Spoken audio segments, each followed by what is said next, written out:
When Rome stood on the edge of annihilation, the man who saved it refused to fight, positioned between a Carthaginian general who had never lost two armies in 18 months at Tribia, and at Lake Trasimene. Fabius Maximus is one of the most overlooked strategists in Western history. Lao Tzu wrote about Wu Wei.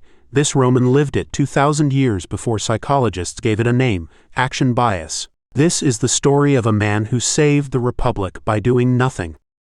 Yet what makes him remembered today is not the Republic he saved. In modern life, in your career, your investments, the messages you send at 3 in the morning, doing nothing feels like losing. We act because we cannot stand the stillness.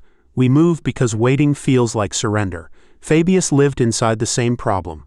The Senate called him a coward, the army wanted him gone, and he refused anyway to fight. Chapter 1. A Rome that had never been more afraid. To understand why this matters, we have to go back to a Rome that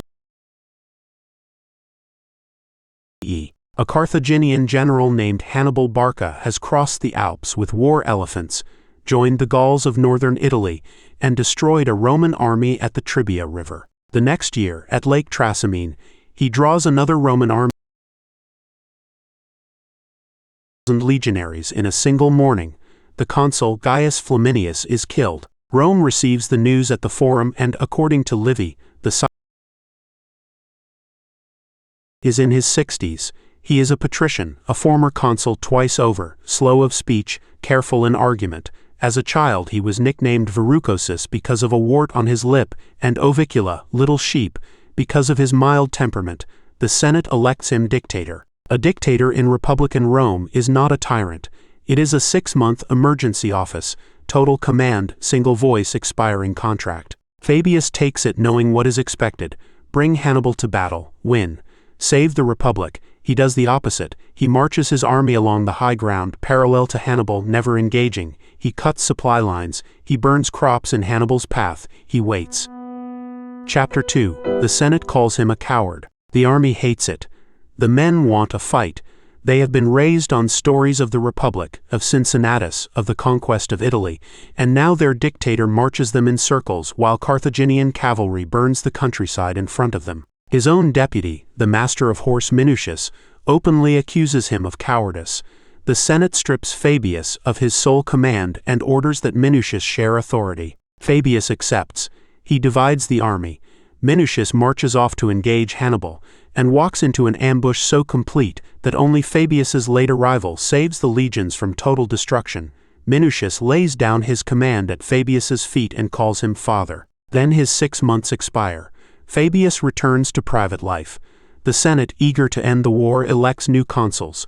One is Lucius Aemilius Paulus, cautious.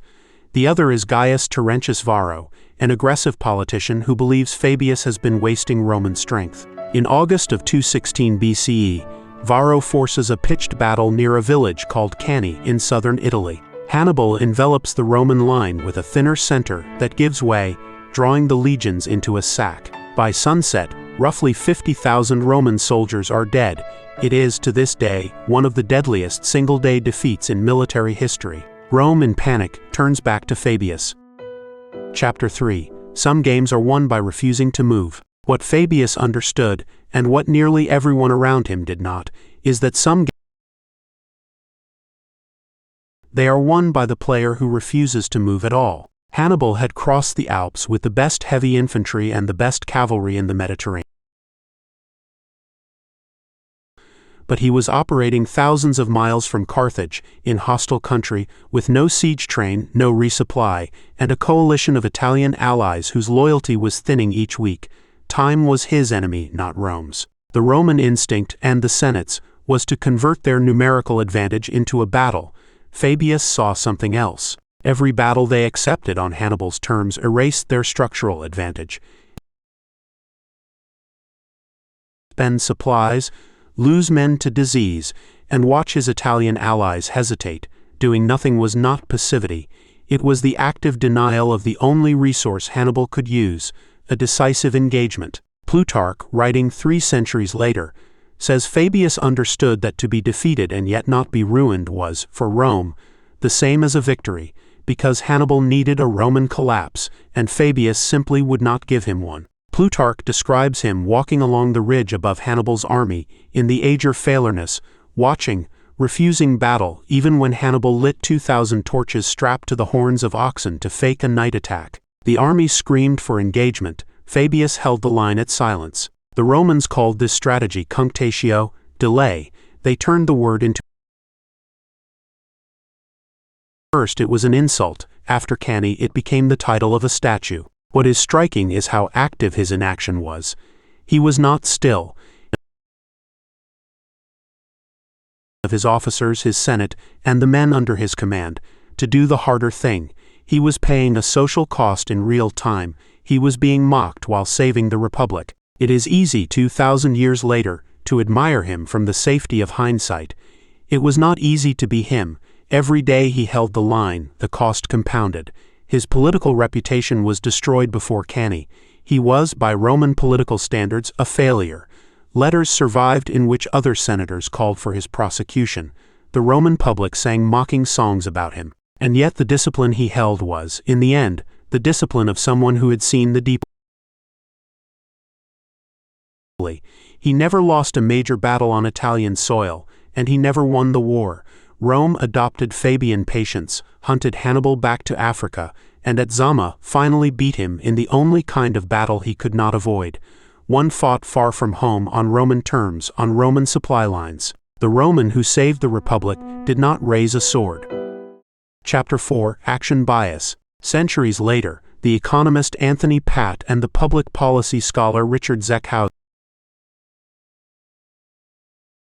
in a 2000 paper in the Journal of Risk and Uncertainty, they described what they called action bias, the systematic preference in human decision-making for doing something over doing nothing, even when doing nothing is clearly the better choice. The most famous illustration came from a 2007 study by Michael Bar-Eli of elite soccer goalkeepers facing penalty kicks. Analyzing several hundred professional penalties, Bar-Eli found that the optimal strategy is to stay in the center of the goal roughly a third of the time, because that is where roughly a third of kicks go.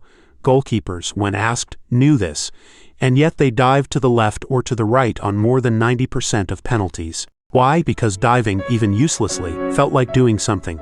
Standing still felt like failing. Fabius was the goalkeeper who stood still. A few decades earlier, the psychologist Daniel Wegner had described another piece of the same problem.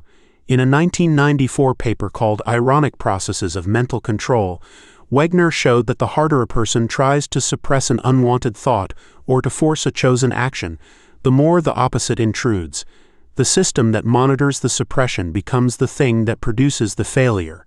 The army that tries to force the battle finds itself in the ambush. And earlier still, the Austrian psychiatrist Viktor Frankl had described what he called paradoxical intention, the clinical technique of recommending the very behavior that the patient is trying anxiously to avoid.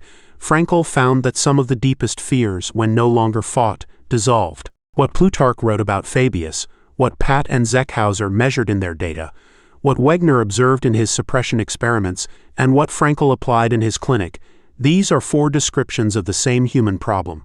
We have built into us a deep reluctance to choose stillness when stillness is the correct move. The reluctance is older than Rome. It is older than the goalkeepers. It is almost certainly evolutionary. The species that ran from rustles in the grass survived more often than the species that stayed. But the rustle is not always a tiger, and sometimes the army that does not march wins the war. Chapter 5: The Fabian Problem. The Fabian problem is now everywhere, and most of us live inside it. In a career, a project is failing, and the instinct is to act, quit, pivot, jump to a new role, send the angry email. The numbers suggest that more often than not, the people who hold their position for one more quarter, who wait for the noise to settle, and better than the people who move. The cost of waiting feels enormous. The cost is almost always smaller than the cost of moving wrong. In investing, the market falls 15%. The instinct is to do something, buy the dip, sell to cash, move into safe assets. Decades of return data from large index providers suggest that the accounts that perform best are the ones whose owners did nothing because they had forgotten the password. Holding is the correct goalkeeping. Diving, buying, selling, rebalancing on emotion costs returns. In an AI-era engineering culture, There is a pressure to ship every week, to deploy, to add features, to be seen working. Often the highest leverage decision is to remove a feature, to wait one cycle, to refuse the urgent meeting. The team that ships less but ships right wins structurally over a year, but each individual day it does not feel that way. We must be honest. Fabius was no saint. He lived in a slave-holding society and led armies that fought wars of expansion.